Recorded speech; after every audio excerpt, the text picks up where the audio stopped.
to see all these faces. It's just so exciting. So we're giving it 2 more minutes before we start. And just a reminder, make sure you keep yourself on mute. You are welcome to unmute and make a comment whenever you feel like it, because we don't have a cast of thousands and we want this to be intimate and fun.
All right.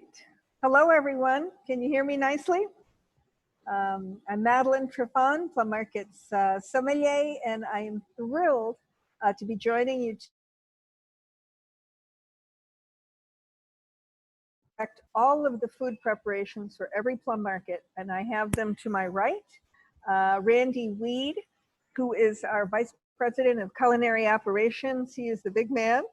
And his right and left hand, Executive Chef Norm Valenti, who is the Director of Prep Foods. So I am too happy to be with them tonight because I am absolutely a chef groupie.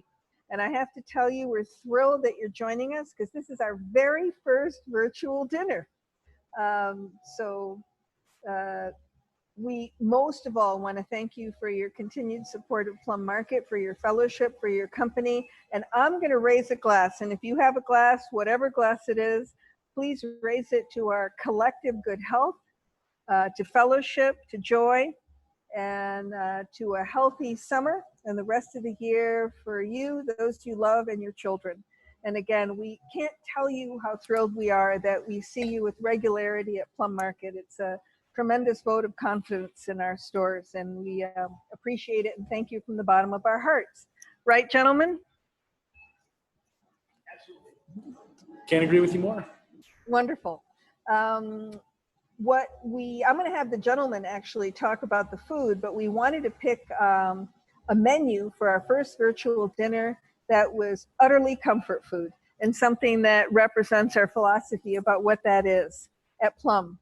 So is there anything tactically you'd like to tell all of our guests, Randy and Norm? Is there anything they need to know in terms of plating and heating at this moment? All I can say is, if you haven't already, please go ahead and prepare your menu items. Take your watermelon salad and mix that together, your coleslaw. Get your brisket heated up in the oven. Your panna cotta should be ready to go pretty much any time.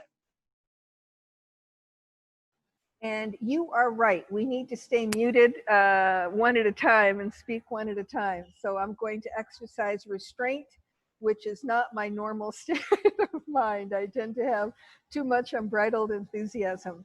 So what we'd like to do, and please start sipping and munching if you like, but we want to talk a little bit about this menu and how it came to be. Does everyone see that beautiful shot that was actually done by Norm and Randy a little while ago of the entire menu?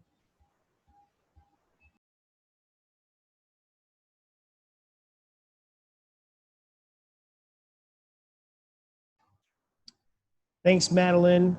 We'll take a moment here and talk about some of the foods that we have. I'll let Chef Norm take the mic for a minute and describe and then I'll go for the macaroni and cheese and the brisket. And then Chef Norm can go back to the panna cotta and the coleslaw. And I, of course, will talk about wine when we get to that. Go for it. All right. For the first course that we have here, we have the watermelon salad. It's really a really refreshing first course with fresh watermelon, arugula, feta cheese, and pepitas, pumpkin, like toasted pumpkin seeds with a little bit of salt. The vinaigrette that we put on there is made really simply with lime juice, honey, Michigan sourced honey that we use, and a little bit of sumac and just a touch of chili flakes. What we wanted to kind of play on was that refreshing summertime, it's definitely a summer day out there, that refreshing watermelon with a little bit of lime, a little bit of salt from the feta. I think, for me personally, I think that's a great way to eat watermelon in the summer. It's like that watermelon limeade kind of flavor thing going on. That's what we were going for with that one. So a little bit of nuttiness from the pepitas as well. It's just kind of round it all out. I think it's spectacular that you've covered the subject in terms of sweet, bitter, tart. By the way, I want to mention that chefs do this automatically. I swear to God, it's in their subconscious, because the textures that we always talk about in wine, sweet, sour, bitter, salt, are always applicable to food as well. And they're always, I think, automatically balancing out dishes. Correct me if I'm wrong, gents, but you tuck a little acidity in, you tuck a little sweetness in, and it makes the dish harmonious. I love the fact that the arugula is bitter, the feta is salty, and the watermelon sweet, and then you've got acidity from the vinaigrette. Bravissimo. Thanks, Madeline. I mean, I think it goes really well with your wine selection as well. That's quite a pairing. I had no idea how crisp and refreshing that was going to taste with that salad. Well, to that point then, I don't know how many people had picked up the wine, and you might be sipping on something else altogether, but I'm going to talk about just a little bit. I'm not very professorial when it comes to wine. I like to speak from the heart, and I wanted to do a very refreshing, easy drinking rosé, and this wine has a wonderfully whimsical name called Chant-Pierre, which means the singing rocks, and there they are. It's from the Pays de Garde, which is in southern France, and I thought it'd be really neat to show you a picture of the area it comes from. This actually is specifically Tavel, which is where this cooperative winery is located. And it's in the southern Rhone, just west of Châteauneuf-du-Pape, which we all know for big reds. And Tavel itself is the only appellation in France 100% for pink wine, for rosé. And this is made by a co-op called the Vignerons de Tavel, or the winemakers of Tavel.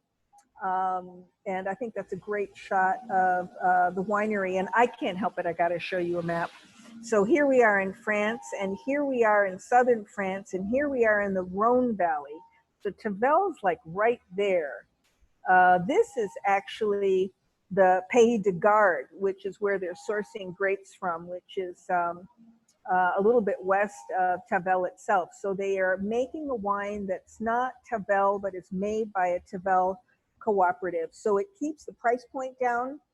This is a co-op that has almost around 100 growers, which is very much a French phenomena. It's really cool. These are people who are too small to bottle their own wine, or just like the ease of belonging to a co-op winery, where they all have a say in investment decisions and operations. They can produce a wine like this that's easy drinking and in decent quantities, and that's modestly priced, and is perfect, if I can speak a little vernacular, real porch pounder for the summertime. There's Tavel itself is a tiny little appellation right there. And this actually comes from an area, Pays de Garde, that's not on that map. And I'm gonna describe, if you don't mind, what I perceive, and you may perceive something totally different, but guests are always telling me, what do you taste? What do you smell? And they like to, maybe tag team on my language, but I find this so super fresh and mouth-watering, and it smells like fresh cherries and berries to me. And on the palate, it's juicy. There's like an illusion of sweetness. And then boom, there's the tartness, modest alcohol. So it plays off great with the sweetness and the saltiness of the salad. What do you guys think? Does anyone want to unmute and give us an opinion about how the rosé is doing with the salad? Or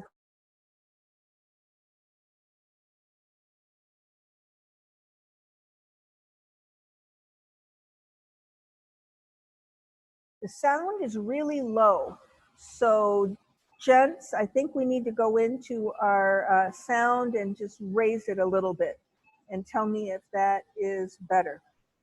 Anyone want to weigh in on either the food or the wine? Whether you're all busy chewing, I'm sure, which is more important than anything we can say, but hopefully you're enjoying the salad. Mute. Okay, am I unmuted? There you go. We can hear you. You can hear me? The salad is absolutely delicious. The watermelon salad. It's really unlike anything I've had before, that particular combination. We both loved it, as we are loving the coleslaw. Norman, you mentioned, I think, sumac. What does that add to? I've never used that particular ingredient. So sumac is like a ground berry. Actually, well, it grows locally in Michigan as well, but the ones that we source are a little bit bigger berries from the Middle East. And it adds just a little bit of acidity to it. It has like a naturally kind of sour color as well, but it adds a little bit of acidity.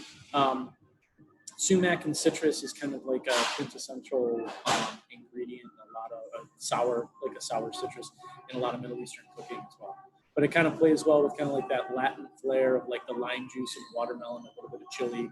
We didn't want to, you know, we didn't want to get anybody too spiced up, so we didn't put too much chili flake in there. But personally, I love the combination of lime juice or something really acidic with watermelon. You get the sweetness from the watermelon. You get that acidic watermelon or the acidic lime juice and a little bit of heat in there. It's always like a really good combination, I feel, in the summertime.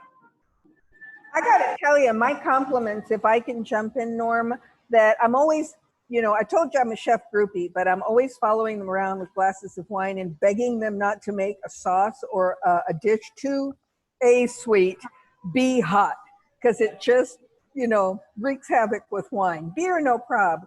And I gotta tell you, other than the sweetness in the watermelon, this baby's perfectly balanced.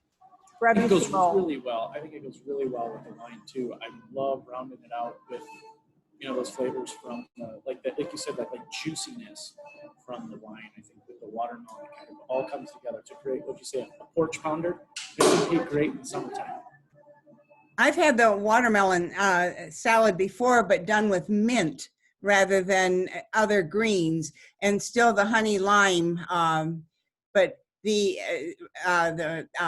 red pepper flake or chili flakes would be an interesting addition to that. I think. I don't know. Maybe not. We try to kind of capture a little bit of that with the pepperiness from the arugula. You get kind of like that like spicy green. Right, and I don't think the mint would take that too well. Anyway, it was delicious. Thank you. I have a request to talk about Corsican Rosé for a sec, because that was also featured on our website. But I forgot to tell you, for those of you who like to know what the grape varieties are, this is Grenache dominant, which makes sense in southern France. It's got a chunk of Carignan and a chunk of Syrah. But Corsican Rosé is actually often 100% or very close to 100% a grape called, can somebody mute if they're not talking? There we go, thank you.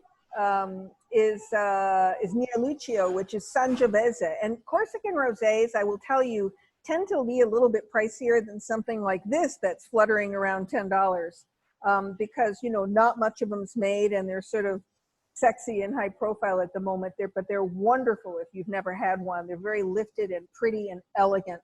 And you know, they're not quite as, they require a little more attention. They kind of pull your attention, but they're well worth your while if you haven't had one.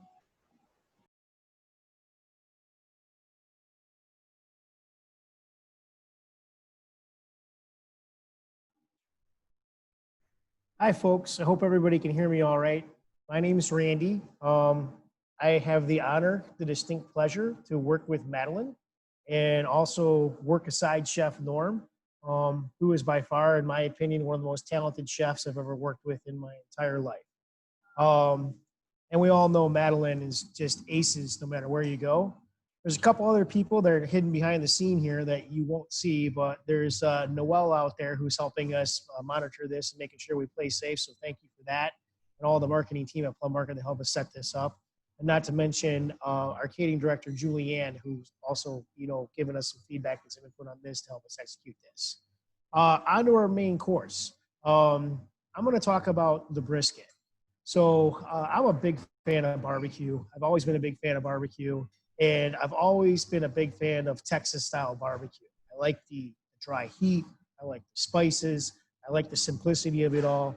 And, you know, it's something that I've always wanted to bring forward at Plum Market to be able to deliver on that style of brisket. So we went and we sourced out a perfect brisket that actually had the beautiful cap on it, the point on it that we all like. And we came in, we did some trial and some testing, did some research, found the best way to prepare it. And basically what Chef Norm and I came up with was a pastrami style rub. So really simple: salt, pepper, a little bit of mustard, a little bit of paprika, and just kind of coated it in it. And then just really came up with our technique of what temperature for how long we were going to do it, and all the different little milestones along the way to help us reach the perfectness of this nice, tender, beautiful brisket that you have in front of you right now. Additionally, we just paired it with our Plum Classic barbecue sauce that has hints of flavors of ancho chili and orange. And then, you know, we were like, okay, well, if you're going to have that to round it out, why not go with our classic Plum Market macaroni and cheese? Again, that brings in flavors of a rich, creamy cheddar, Parmesan, and just a slight bit of a crispy crumb topping, and then our classic coleslaw. So again, you know, it's already been said a couple times, but I wanted to say it too. We're talking about some really good porch pounding recipes here to have for, you know, for basically any sort of barbecue, any sort of celebration, any sort of thing that you're doing that, you know, we just hold near and dear to.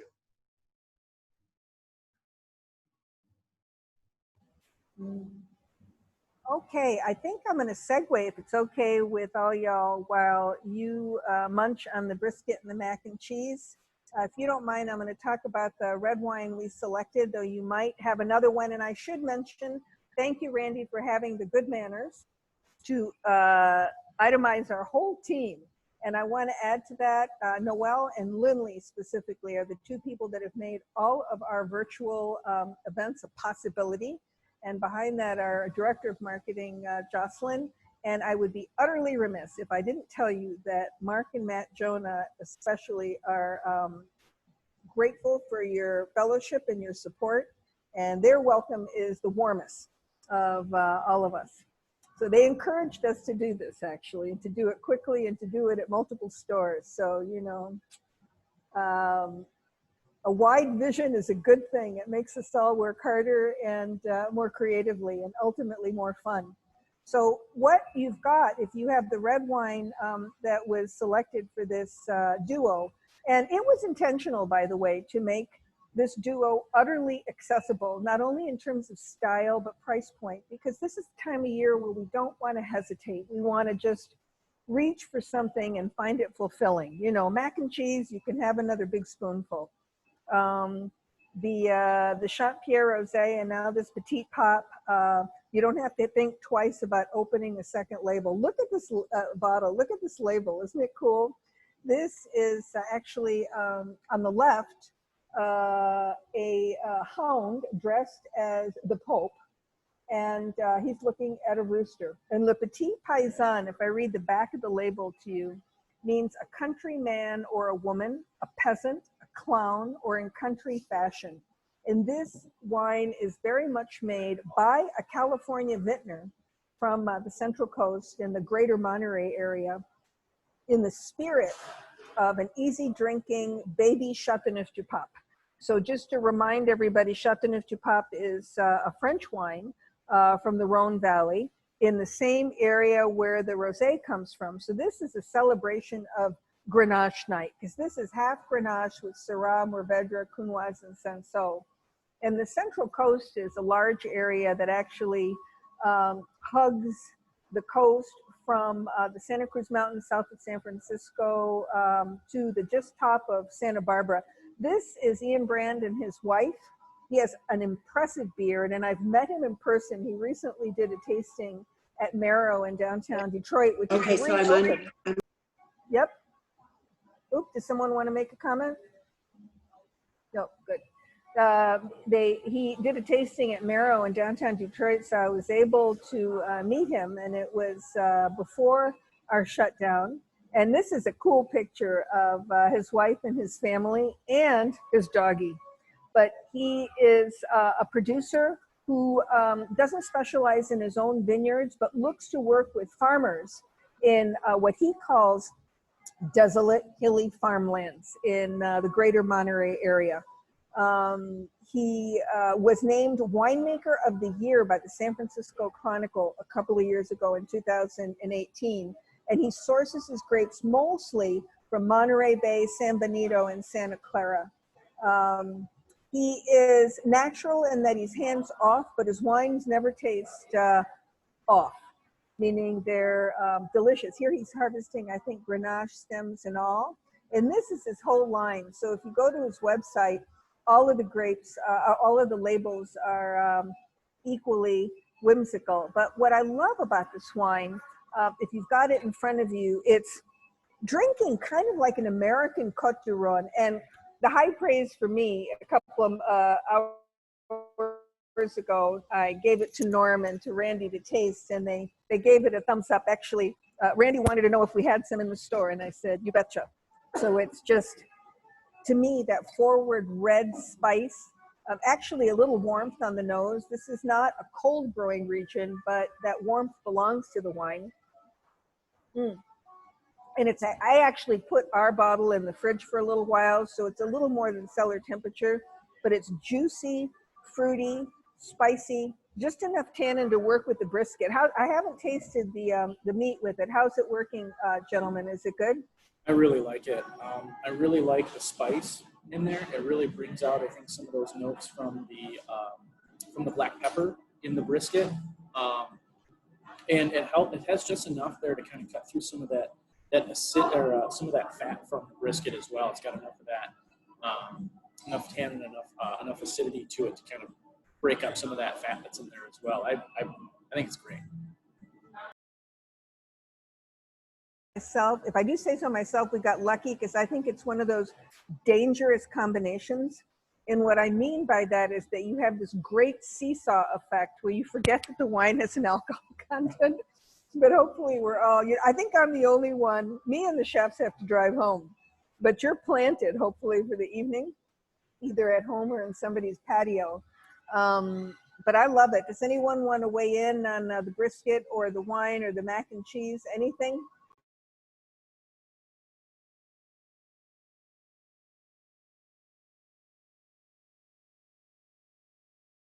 Okay. Brisket and the mac and cheese are fabulous. Thank you. Thank you, Ingrid and Sid. Yeah, we have enough for another dinner. Yeah.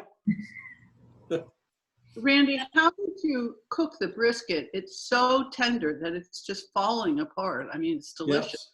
Yes. Okay, so here's what happens. All right, buckle in, people. So here's what happens. Is first thing, we take the brisket and I trim it, and there's certain parts, technical chef terms called the decal. Basically, that's a joint in the side between the cap and the fore part of the brisket that is like really like a big sinew that you have to remove. Then we take it and we rub the brisket and let it come to room temperature and then I smoke it and slowly cook it under dry heat for about 10 to 12 hours at 225 degrees. And then I'm trying to hit a magic number of an internal temperature of just right around 200 degrees. And that's the point where the brisket starts to become tender. Then I take the brisket and I wrap it. This is called the Texas crutch, where I wrap it in actual butcher's paper and let it sit inside there for about an hour. So basically it kind of steams and cooks itself so it stays moist. And then at that point, I remove the butcher's paper from it and it's ready to go and ready to serve. We have a piece of equipment here that's called a blast chiller that we use for all our recipes that basically rapid cools items to from like 180 degrees down to below 40 degrees in literally like 30 minutes. So we're able to preserve a lot of the flavor and what happens really quickly here at Plum Market for all of our entrees and salads, et cetera, that we serve on a daily basis. So that's what we did. We cooled it down and then we sliced it and set it up in the oven-ready containers you guys have that we selected for this event. That's basically it.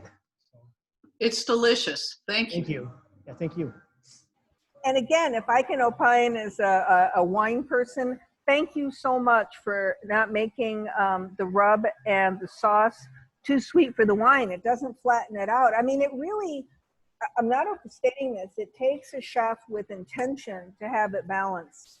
But it certainly would coexist with any sort of malty beer, but it's really melting into this wine. And I want to mention that I have a friend out there who actually shared these wines with me, which is why you're getting to enjoy them tonight.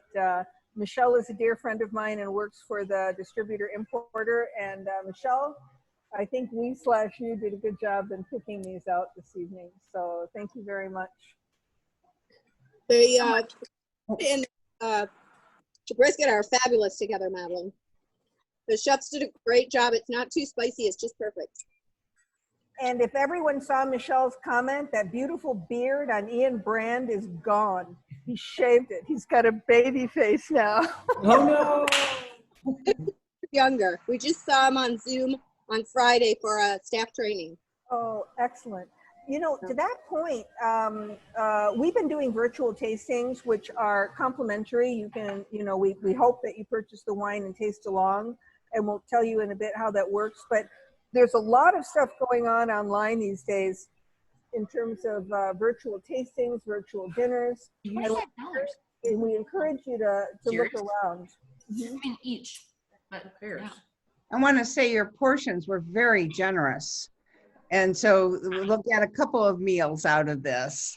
Couple? Come on, Con. Maybe 3. Oh, if you don't deliver on the perception of value, I mean, then what can you deliver on? This is true. Actually, you just spoke a mouthful, because value has nothing to do with a dollar amount. Value has to do with over delivering and whatever people's preconceptions are. And God, truly, thank you for saying that, Randy, because that's with food, it's with wine, it's with anything. It's an issue of a spirit of generosity that I'm proud to say that I think we did okay tonight with that. And I don't think the portions are too big, because I tell you what, this would not make it for 2 meals for me. But then again, I have to show some restraint. I am a Greek peasant. I'm a petite paysan, but from southern Greece. So, the macaroni portion is possibly enough. Just saying. If you told us what you put in the rub for this, do you ever give out what is in the rub for your ribs? I will give out ingredients, but I'll never give out proportions. I'll take ingredients. Well, all right, you'll have to work on me a little bit, Connie, but maybe I'll cave in. Okay. Consider yourself being worked on.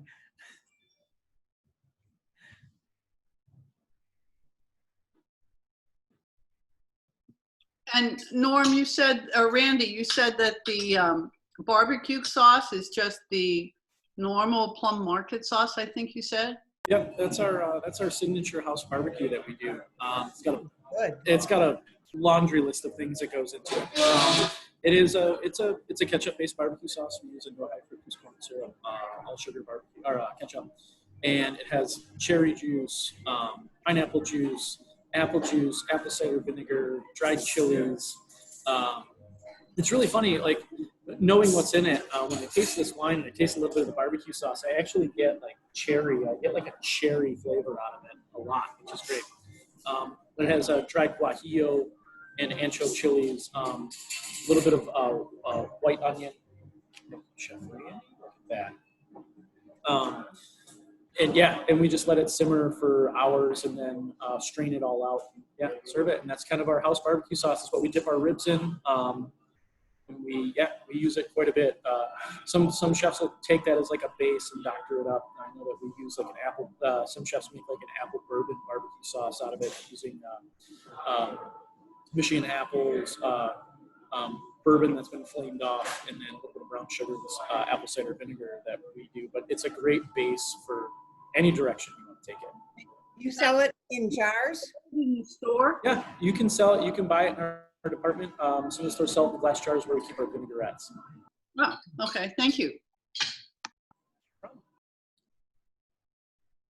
You are welcome to take your time leisurely enjoying the brisket dinner, but I'm going to ask the gentleman to talk a little bit about the Panna Cotta, which is so beautiful. I don't know if you, I mean, I'm looking at the jar that Randy personally served to me himself, but it is a thing of beauty, I must say. So I'll take that one. Mhm. This one is, it's kind of a play on, you know, the pretzel, the pretzel cream cheese, strawberry marshmallow fluff thing that some people do in the summertime. We just kind of tweaked it a little bit. What I really like is down at the bottom, we use like a salted pretzels. It's a vanilla and buttermilk panna cotta, what we did in the center, which is just like a set cream. And then on the top, it's just, you know, Jell-O and strawberries. I mean, right now, strawberries are coming into season right now. We've got some beautiful strawberries in the produce department that we couldn't pass up on. So we bet the farm on having some good strawberries, and I think we came through on it. It was delicious. Actually, I'm not a dessert girl, and this is perfectly balanced, man. It's just beautiful. And you have the top, is it a little bit of a gelatin that you create on the top? Yeah, it's a strawberry. It's like a strawberry Jell-O, for lack of a better term. Strawberries, gelatin. It's just set, and then the fresh strawberries are kind of what sets it off. But the buttermilk and the panna cotta just gives it just a little bit of tang. It's not overtly sweet, which I know Madeline doesn't like. So we tried to play to our strengths for this one. I torture chefs because I grumble. I'm actually grouchy about not wanting to do dessert wine. Because here's the takeaway. If you ever want to do dessert wine with dessert, it's very simple. The dessert can't be sweeter than the dessert wine, or it makes the wine taste dry, you know. So being lazy and not wanting to argue, my default with dessert wine is usually to serve it 10 minutes before the dessert appears, and then that solves the whole problem, or to serve it with savory, like cheese, you know, something sweet. And that also, you know, is the easy way out. But I'm just saying, if you want to do a little bit of dessert wine, let's say Sauterne with the dessert, I'm always telling pastry chefs, aim for biscotti level sweetness, you know, and it won't mess with the dessert wine. I mean, obviously people can do whatever they want, but I'm just saying it's easier that way. I love playing to like that savory end of the dessert train. That's why I like the salted pretzels at the bottom. I like that, you know, the buttermilk and the panna cotta kind of gives it that tartness, but it's not overtly sweet. The strawberries kind of just speak for themselves. That's kind of my jam when it comes to desserts. Did you mix the strawberries in the Jell-O, or did you pour the Jell-O over the strawberries on the top of the panna cotta? So you kind of do it in layers. We wait for the panna cotta to set, and then we layer the strawberries in, and then you just flood the top with the gelatin. And just crushed pretzels at the bottom. Yep, just crushed salted pretzels. We just throw them in the food processor, and to get them to stick in the bottom so they don't float too much, you just put like just a little melted butter in there, and then when that gets cold, it'll set. So when you pour the warm panna cotta on top, it just doesn't, float up to the top. Okay, so in our chat, we have a question from Brett Griffiths, who says, we have a 9-year-old here who dreams of being some kind of chef. Plan before pandemic was to have a chopped birthday party. We would love tips for young new chefs. So, Brett, where are you at? Can you wave at me?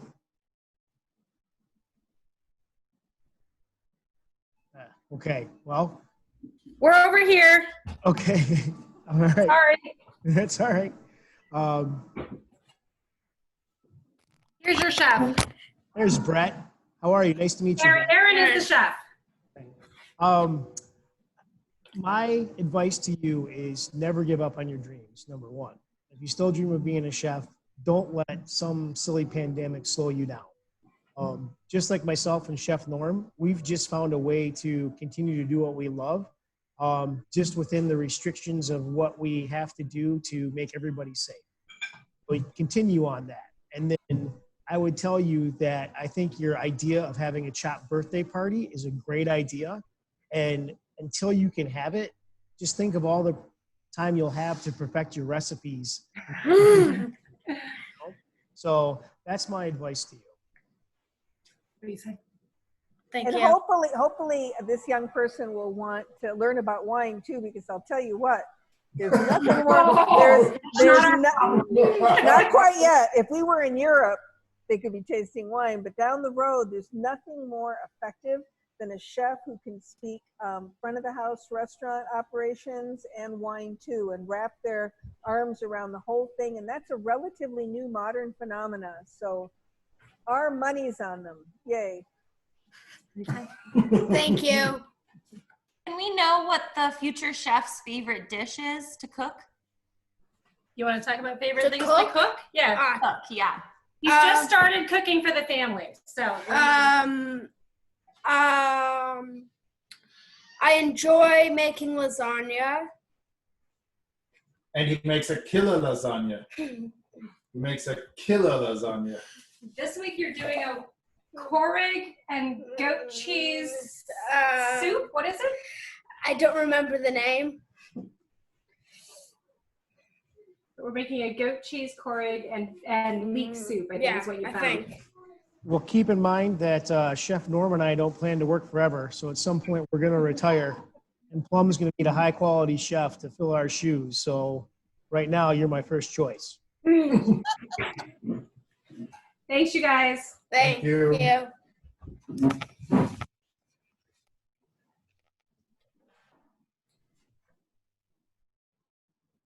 I'm going to show you while you're enjoying whatever course you're on, how to navigate some of our website. Gentlemen, is that okay? Because I know you want to bring some specific items to people's attention. If you go to the website now, just Plum Market, this is going to come up, end of spring wine sale, with note to all the people who are wondering what they're going to get for Father's Day. This runs through tomorrow. So, check it out. It's worth paying attention to. And happy Father's Day to all the daddies out there. And thank you for your essential role in creating terrific chefs for the future and every other profession. If you go to the website, it will lead you to selecting your store. So that's something we're very proud of. I know our marketing department's worked hard on this, and so is our tech department. So if you're opting, say, for in-store pickup or curbside, you can choose. You're going to be asked to choose a specific store, and then this is a site that comes from the catering bar. Correct? Actually, I'm going to go up for a minute. So it's isn't it Takeaway Catering, Randy and Norm, is that correct? Yep, that's it. That's the one. So if you can talk about this page for a moment, and I will mute myself.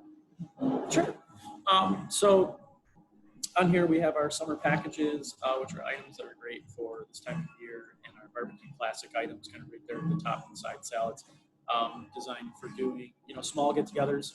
We've taken a lot of time to kind of develop these smaller gathering type menus now, because we know with the situation at hand right now, we can't have these big luxurious gatherings that we're used to. We're kind of these smaller, intimate gatherings for 6 to 8 people. We also have in here our new a scaled down version of our platters and boards section that has kind of like these things that we put together for smaller groups. We actually going to be featuring some of these in our next wine dinner, which is going to be fun. But on here we have like a smaller version of our classic artisan cheese board, and our classic cheese board. We've done a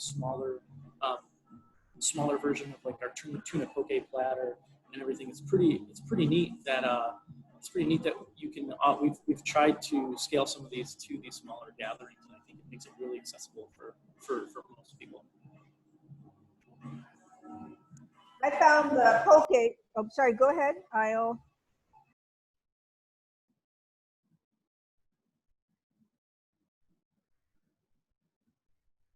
The half platters, by the way, which are the ones that serve 4 to, would you say 4 to 6 or 6 to 8 people? Yeah, I would say it depends on. It depends on how many that you order. If you get one, I would say it would easily serve 4 to 6 people. But if you get a couple of them, you could stretch that out to about 8 people. It's actually ideal for summer munchies, whether you're combining them with wine or not. But I strong-armed our team to put them on the virtual wine event page next weekend, actually. Saturday, if you want to note it, and if you're a Champagne fan, at 1 p.m. Eastern time, we're going to have the lead winemaker from Champagne Ruinart. He's a talker, and he's brilliant, and he loves talking about food. So I have nudged Norm, who happily agreed to get on and talk about specific platters, notably the tuna poke. He had to correct my pronunciation of tuna poke. I'm a little ignorant. And for those who are, feel like indulging in wretched excess or a mini version, we have a caviar platter, but you can pick up either the Ruinart Blanc de Blanc or the Ruinart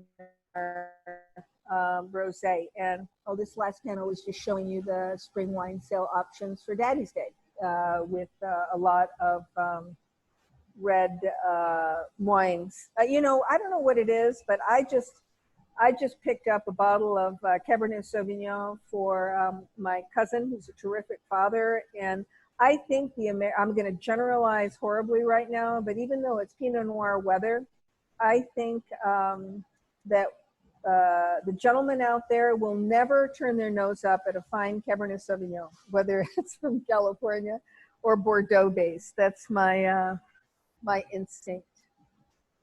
Does anybody have any comments on the dinner? I'll tell you, we're going to send you a follow-up email. We are thirsty for your feedback.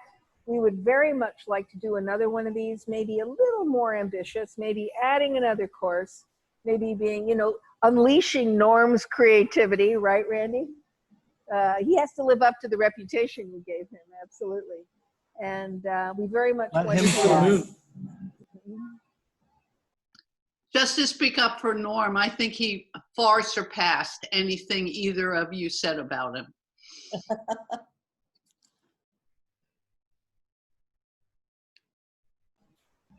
Jens, is there anything you want to share before we let these people enjoy their dessert and the rest of their evening? You've been kind enough to let us chat at you for over 45 minutes, but does this forum work for you? Is it cozy? Yep. Yeah, I think this is for our first endeavor. I thought this was pretty successful. I really enjoyed it. I think we learned a lot. I hope you guys learned a lot. This has been a lot of fun. It was a pleasure to be here. And I have to say, at least I've been finishing our virtual wine tastings by encouraging everyone to say to your health or goodbye in whatever language they feel comfy in. So the ones that immediately come to mind are siniasas, which is to your health in Greek, or yasas, which means hello and goodbye, and santé in French, and ciao and shalom in Italian and Hebrew, respectively. Have I forgotten anything that's obvious? Nazdrovia, right? Nastrovia. In Lithuanian, it's Sveikata. Oh, no, you're going to have to say that again. Try again. Sveikata. And to yours as well. Absolutely. Cheers. In Australian, it's goodbye.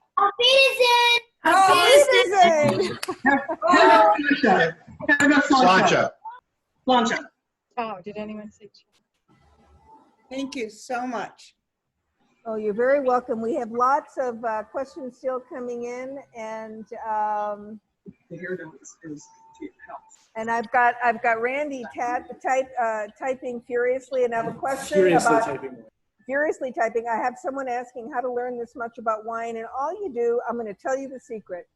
I am not a brainiac. If you want to learn about wine, you have the label in front of you. Your best friend is Google Images, and you look up a wine map from the region so you can place it in your head. You go to their website and you learn a teeny little bit about the wine. You taste it and you own it. That's it. That's how I retain everything. It's very practical. It's very simple. And I'm sorry about my odd lighting, but you know, Oakland County sunshine is flooding through our lounge here at the West Bloomfield Plum Market. As our sun sets on the evening, we would like to bid you adieu. What's that? So as the sun sets on our evening, we'd like to. Okay. Thank you everyone for your fellowship, your company. We had too much fun. Thank you for making it easy for us. We look forward to seeing you soon. If you have any follow-up needs, you can contact us directly. I'm going to send you an email. Everything you had today, wine and food, is on the website. You know, and Delicious. Couldn't have been better. Thank you. Thank you. Thank you all. Thank you. So much. Lovely. Lovely. Delicious. Cheers. Thank you. Cheers. Panna Cotta. It was really good. Again. What would be the 4th of July? Their room. Okay. Happy Father's Day, everyone. Stuff I want to save on the chat. Happy Father's Day. Happy Father's Day indeed. Randy, 2 kids, right? Yes. Happy Father's Day. Okay. That was fun. Couldn't have been a better Father's Day gift. Mm-hmm. Two children, not including Norm. Oh, open mic.